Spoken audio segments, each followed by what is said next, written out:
که په چا کې غلط عادتونه وي یا د هغه گفتار غلط وي، مطلب دا دی چې هغه کنځلې کوي یا د خولې نه نور داسې غلط الفاظ وځي، غلطه خولۍ استعمالیږي یا کنځل کوي یا دغسې نورې خبرې کوي، یا که تاسو نه یې بل څوک داسې دي چې هغه عادتونه غلط دي، د شریعت خلاف دي، د آدابو خلاف دي، د معاشرې خلاف دي دغه عادتونه، یا د هغه د خولې نه بېځایه کنځل وځي یا نور داسې سپک الفاظ د هغه د خولې نه وځي، نو د دې دپاره یو بهترین عمل دی، ډېر اسان عمل دی او دا نن سبا ډېر عام شوی دی. مونږ او تاسو که سوچ وکړو مشران هم په دې کې مبتلا دي، کشران هم پکې مبتلا دي، ځوانان،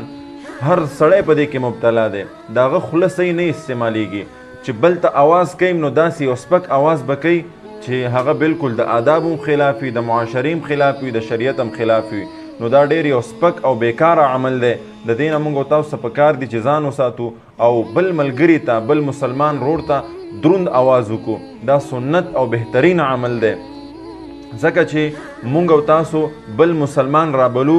نو چې په ښه الفاظو سره، درنو الفاظو سره راوبلو، دا د مسلمانانو سره د اتحاد او د مینې د زیاتوالي یو غټه ذریعه ده. او که چېرته زموږ او ستاسو یو ملګری وي، هغه ته موږ یو سپک نوم واخلو، بیکاره نوم ورته واخلو او هغه راوبلو، نو کیدای شي په هغه ټایم کې هغه موږ ته څه ونه وایي، خو دې سره په زړه کې بغض، کینه، حسد او نفرت جوړیږي د دې نه. نو کوشش کوو چې د دغې عمل نه ځان وساتو او دې دپاره یو بهترین عمل دا دی چې کم کس په دغې عملونو کې مبتلا وي، د دپاره به یو پیالی راواخلی، تشه پیالی، په هغې باندې به د الله رب العزت یو نوم دی، یا حمیدو یا حمیدو، 90 مرتبه 90 پیرې به دغه د الله رب العزت نوم ووایي او په دغه پیالی باندې به چوف کوي.